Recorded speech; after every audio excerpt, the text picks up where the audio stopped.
Hello, ladies and gentlemen. Welcome back to another episode with your favorite entertainer, Manu. And today we are diving into another amazing reading from AP World History Modern AMSCO reading. And today we are doing 8.6 Newly Independent States.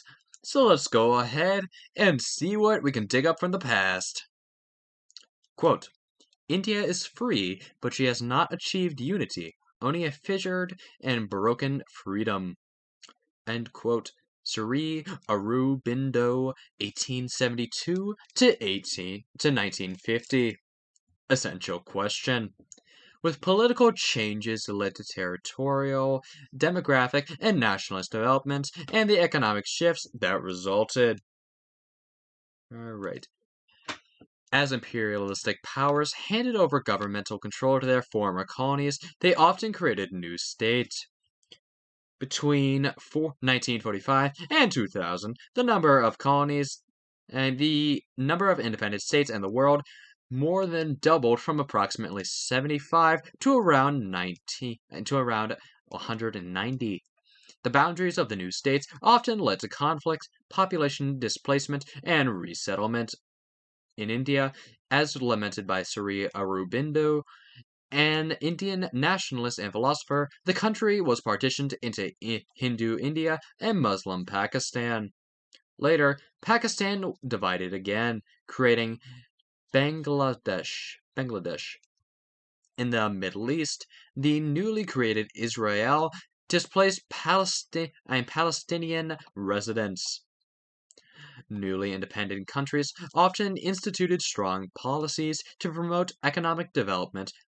At the same time, migrants from the newly independent countries kept alive cultural and economic ties as they migrated to the colonizing countries, usually to the large cities. Israel's founding and its relationships with neighbors.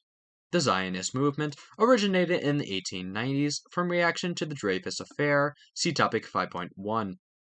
Theodor Herzl, a Hungarian Jewish intellectual and journalist, used the affair as evidence that assimilation of Jews into European society was failing to provide safety and equal opportunity.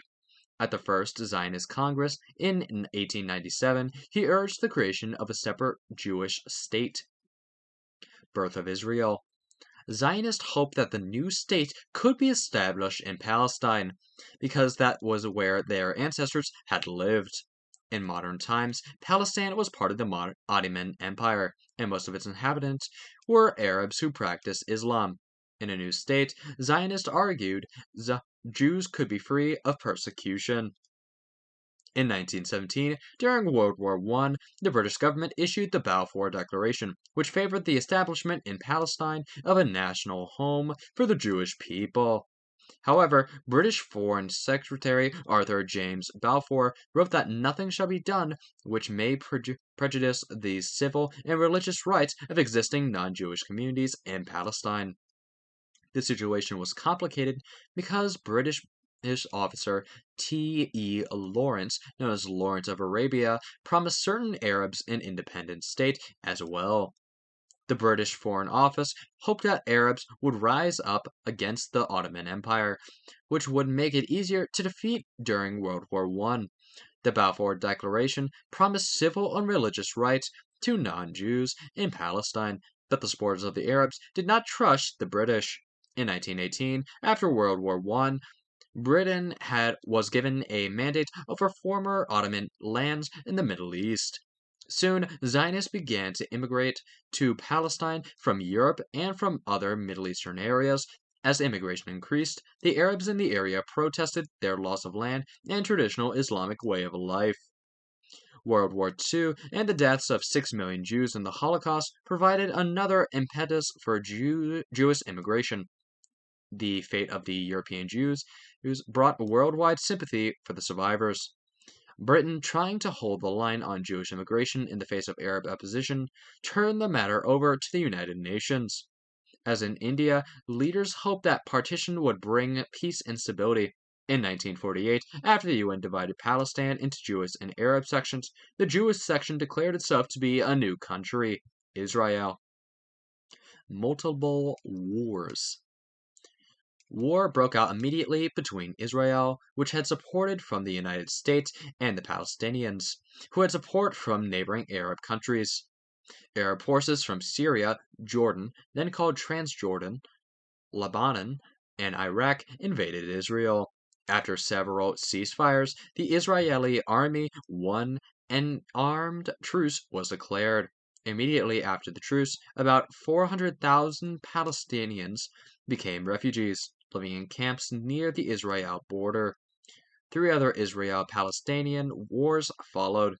In 1956, Israel, with support from France and Great Britain, invaded Egypt's Sinai Peninsula, in part to liberate the Suez Canal, which the Egyptian government had nationalized under Gamal Abdel Nasser economics programs. See topic 8.5 or my previous video. Following international protests, Israel and its allied forces were ordered to withdraw from Egypt. In the Six-Day War of 1967, Israel fought on three fronts at once. Israel gained the Gaza Strip from Egypt, the West Bank and East Jerusalem from Jordan, and the Golan Heights from Syria. In the Yom Kippur War of 1973, Israel repelled a surprise invasion by Egypt and Syria. Israeli-Egyptian peace. After 30 years of conflict between Israel and its Arab neighbors, the U.S. President Jimmy Carter mediated the Camp David Accords, a peace agreement between Prime Minister Menachem Begin of Israel and President Anwar Sadat of Egypt. However, the Palestinians and several Arab states rejected the 1979 peace treaty. The Palestinian Liberation Organization, PLO, and its longtime leadership, Yasser Arafat, wanted the return of occupied lands and the creation of an independent nation of Palestine. Ongoing violence. In the 21st century, the peace process became more complicated when the Palestinians split into two factions. The Fatah faction controlled the West Bank. The Hamas faction controlled Gaza. Security concerns led the Israeli government to implement tighter border controls on the West Bank and on Gaza. These controls, amounting to economic sanctions, severely restricted normal activity for hundreds of thousands of Palestinians and fomented anger. Israel further angered Palestinians by approving new settlements on lands it had occupied during previous wars. Land Palestinians considered theirs.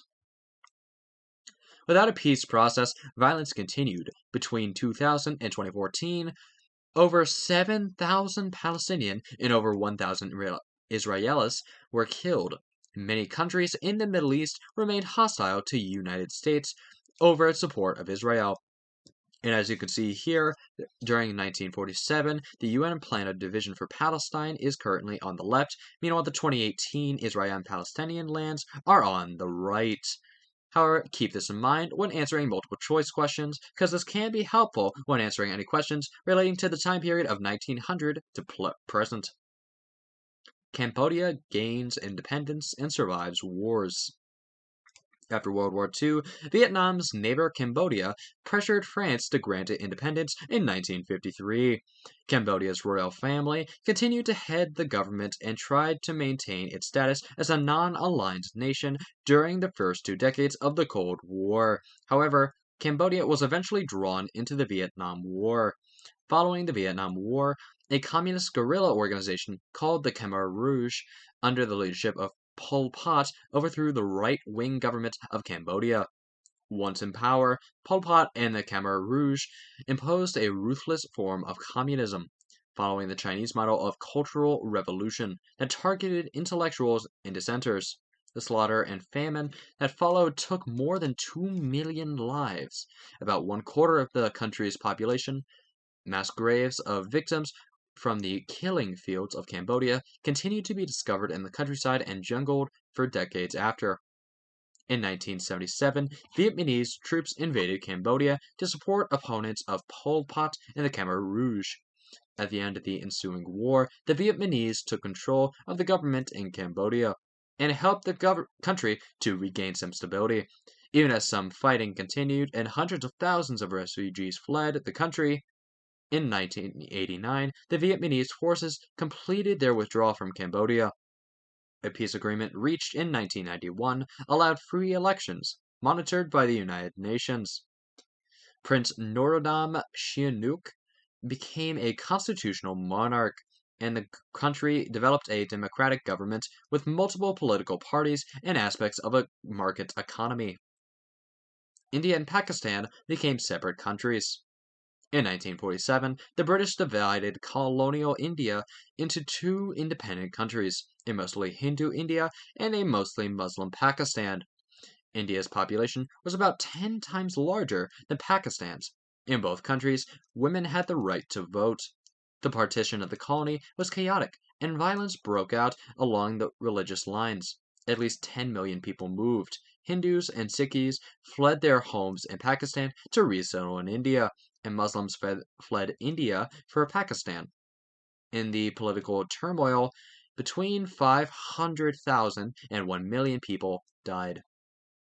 Also, as you can see on this image, the Buddhist shrine at Shongek, Cambodia, houses remain a victim of the Khmer Rouge and the killing fields. Keep that in mind when you're answering questions from 1900 to present during your AP World Test that also might relate to Africa and the Middle East.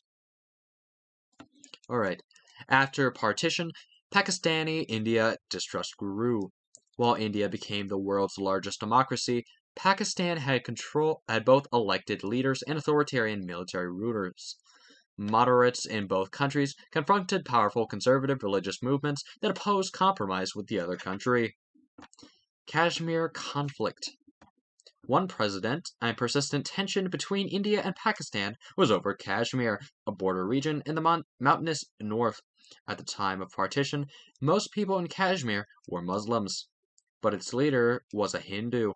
Therefore, both Pakistan and India claimed Kashmir.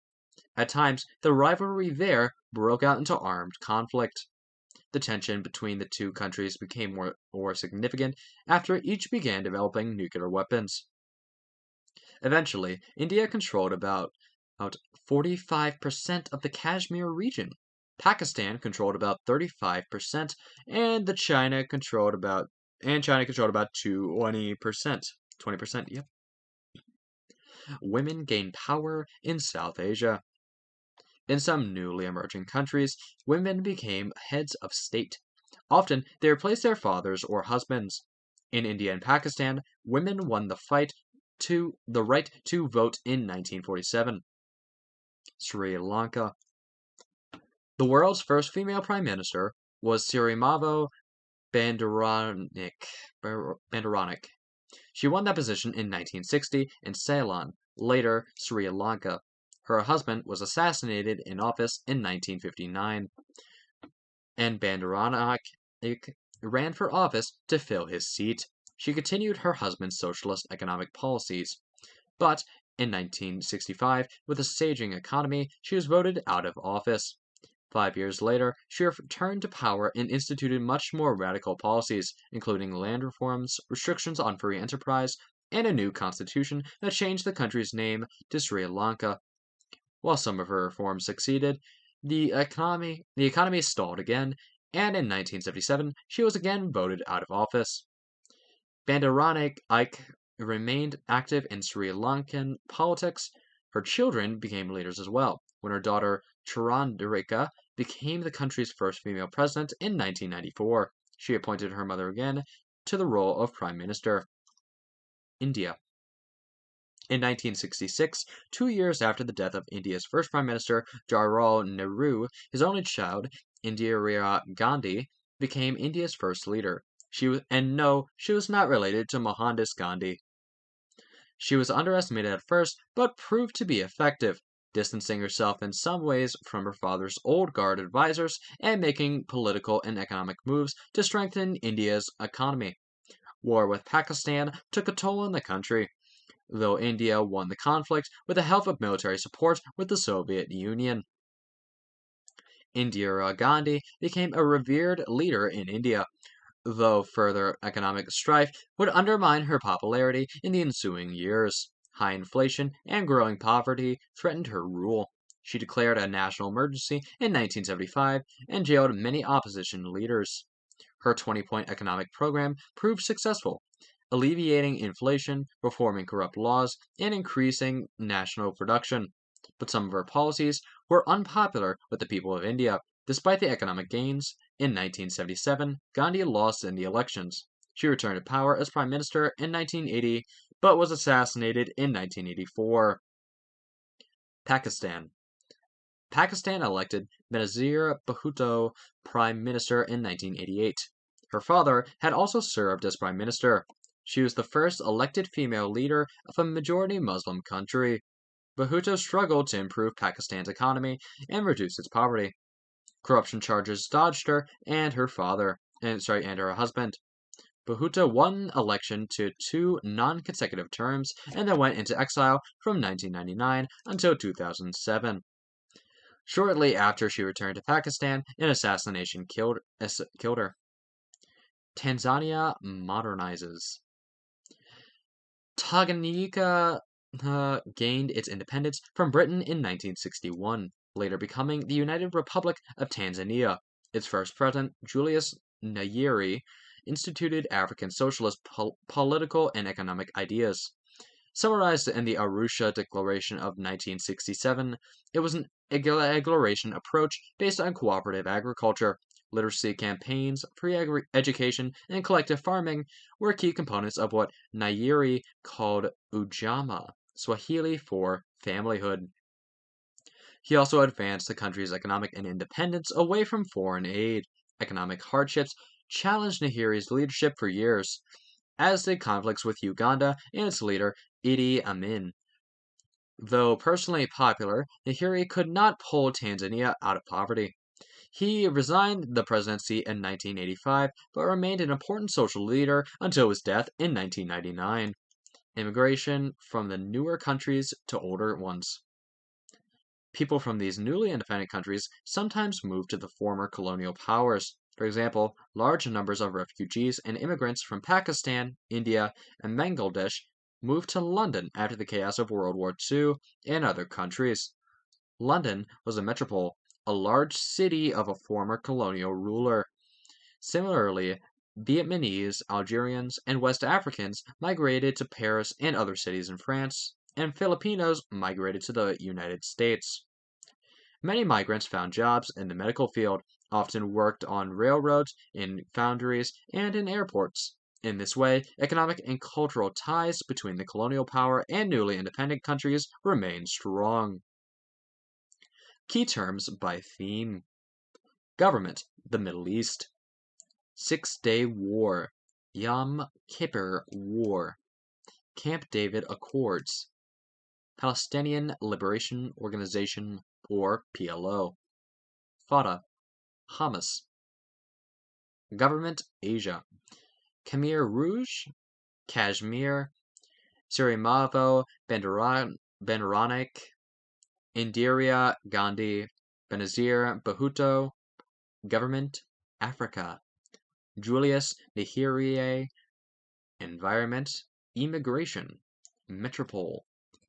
Anyways, ladies and gentlemen, that's going to do it for today's episode. Sorry for absolutely and utterly butchering every single pronunciation again. However, I hope you enjoyed the reading. Hope this helped you guys. And also, in all honesty, this chapter does seem a little bit interesting.